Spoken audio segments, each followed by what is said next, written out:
আটক আতঙ্কে তটস্থ হয়ে আছেন যুক্তরাষ্ট্রের অবৈধ অভিবাসীরা। স্কুলে যেতে পারছে না শিশুরা, কাজে যেতে পারছেন না মা বাবারা।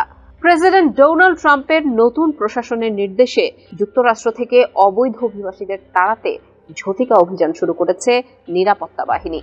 এরই মধ্যে দেশ জুড়ে গ্রেপ্তার করা হয়েছে প্রায় 1000 জনকে। অভিযানে অংশ নিয়েছে দেশটির কেন্দ্রীয় বিভিন্ন সংস্থা।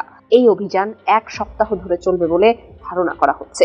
চলুন অভিযানের পরিপ্রেক্ষিতে কি পরিস্থিতি মোকাবেলা করছে অভিবাসীরা তার দিকে একটু নজর দেওয়া যাক। ট্রাম্পের ইশারায় যুক্তরাষ্ট্র থেকে অবৈধ অভিবাসী তাড়ানোর দায়িত্ব পেয়েছেন টম হোম্যান। তিনি কেন্দ্রীয় আইন প্রয়োগকারী সংস্থা ইমিগ্রেশন অ্যান্ড কাস্টমস এনফোর্সমেন্ট ICEর সাবেক ভারপ্রাপ্ত পরিচালক। CNN এর সঙ্গে সাক্ষাৎকারে হোম্যান ঝটিকা অভিযান শুরুর দিনকে একটি ভালো দিন হিসেবে উল্লেখ করেছেন। তার মতে এই অভিযান মোড় বদলে দেওয়ার মতো একটি ঘটনা। ওই সাক্ষাৎকারের সময় ইলিনয় অঙ্গরাজ্যের শিকাগো শহরে ছিলেন টম হোম্যান। তিনি বলেন, এই বিষয়ে পুরো প্রশাসনকে কাজে লাগিয়েছেন ট্রাম্প। শিকাগোর জননিরাপত্তা এবং জাতীয় নিরাপত্তা হুমকিগুলোর ওপর নজর রাখতে আজ আমরা সরকারের সব আইন শৃঙ্খলা রক্ষাকারী সংস্থাকে মাঠে নামিয়েছি। সামাজিক যোগাযোগ মাধ্যম এক্সে ICE লিখেছে, রোববার দেশ জুড়ে 956 জনকে গ্রেপ্তার করা হয়েছে।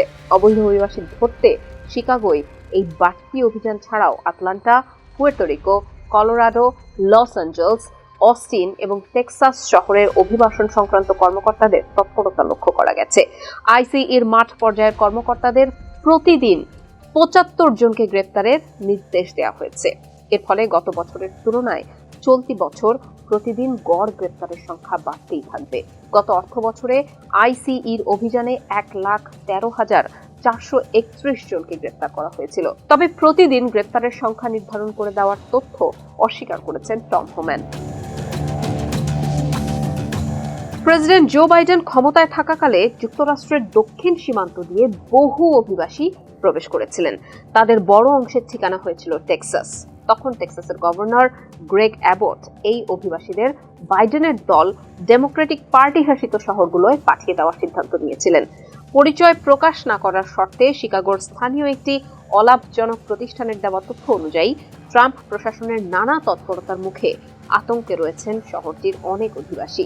তাদের অনেকে স্কুল কিংবা কাজে যাচ্ছেন না, কাজে যাওয়া বন্ধ করে দিয়েছেন অনেক অভিভাবক। US committee for refugees and immigrants নামের আরেকটি অলাভজনক প্রতিষ্ঠানের senior vice president Ana Maria Bena বলেন, শিশুরা স্কুলে যেতে চাচ্ছে না, তারা ভয় পাচ্ছে। তারা মা বাবার কাছ থেকে এইসব বিষয় শুনেছে, সম্প্রদায়ের মানুষের কাছ থেকে শুনছে। আমার মনে হয় যখন শিক্ষার্থীরা ভয়ের কারণে স্কুলে যেতে চায় না, তখন ওই সম্প্রদায়ের মনের অবস্থা কি তা অনেকটাই বোঝা যায়। শিকাগোতে ট্রাম্পের অভিবাসন বিরোধী পদক্ষেপের বিরুদ্ধে একটি মামলা করেছে শহরটির অভিবাসীদের অধিকার নিয়ে সোচ্চার সংগঠনগুলো। আদালতে জমা পড়া নথিতে বলা হয়েছে, শিকাগোয় অভিবাসীদের জন্য ছাড় থাকার কারণে শহরটি ট্রাম্প প্রশাসনের অভিযানের কেন্দ্রে পরিণত হয়েছে। এটা সংবিধানের প্রথম সংশোধনীতে যে বাক স্বাধীনতার অধিকার দেওয়া হয়েছে সেটি খর্ব করে। একই সঙ্গে চতুর্থ সংশোধনীতেও অযৌক্তিক তল্লাশি ও আটকের বিরুদ্ধে যে সুরক্ষা দেওয়া হয়েছে তাও লঙ্ঘন করে।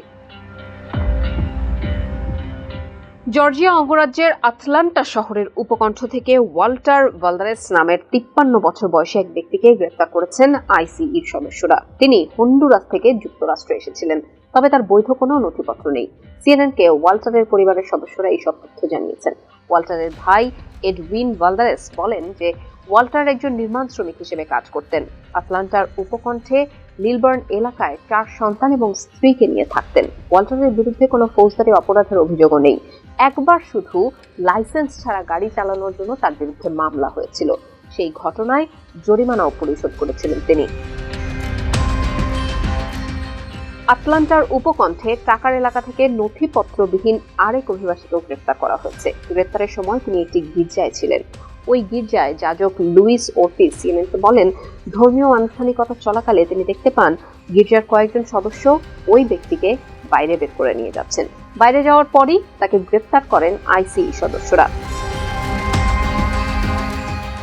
যুক্তরাষ্ট্রের কেন্দ্রীয় সরকারের কর্মকর্তারা জানিয়েছেন, দেশটির হাওয়াই দ্বীপপুঞ্জ পর্যন্ত তাদের অবৈধ অভিবাসন বিরোধী অভিযান চলছে। এই দ্বীপপুঞ্জের হনুলুলু শহরের অবৈধ অভিবাসীদের গ্রেফতার করেছে ডিইএ ও আইসিই সদস্যরা। ডিইএ জানিয়েছে, কলোরাডোয় মাদক চোরাচালানিদের এবং ভেনেজুয়েলার অপরাধী চক্রগুলোকে লক্ষ্য করে চালানো অভিযানে প্রায় 50 জনকে আটক করা হয়েছে। ব্রাজিলের অবৈধ অভিবাসীদের নিয়ে আসা ফ্লাইটে যাত্রীদের মধ্যে ছিলেন এডগার দা সিলভা মৌরা। 31 বছর বয়সী মৌরা পেশায় একজন কম্পিউটার টেকনিশিয়ান। যুক্তরাষ্ট্রে 7 মাস বন্দী থাকার পর তিনি বিতাড়িত হয়ে দেশে ফিরেছেন। মৌরা বার্তা সংস্থা এএফপি-কে বলেন, উড়োজাহাজের ভেতর তাদের পানি দেওয়া হয়নি, তাদের হাত পা বাঁধা ছিল, এমনকি তারা বাথরুমে পর্যন্ত যেতে দেয়নি। সেখানে খুব গরম ছিল এবং এতে কেউ কেউ জ্ঞানও হারিয়েছেন।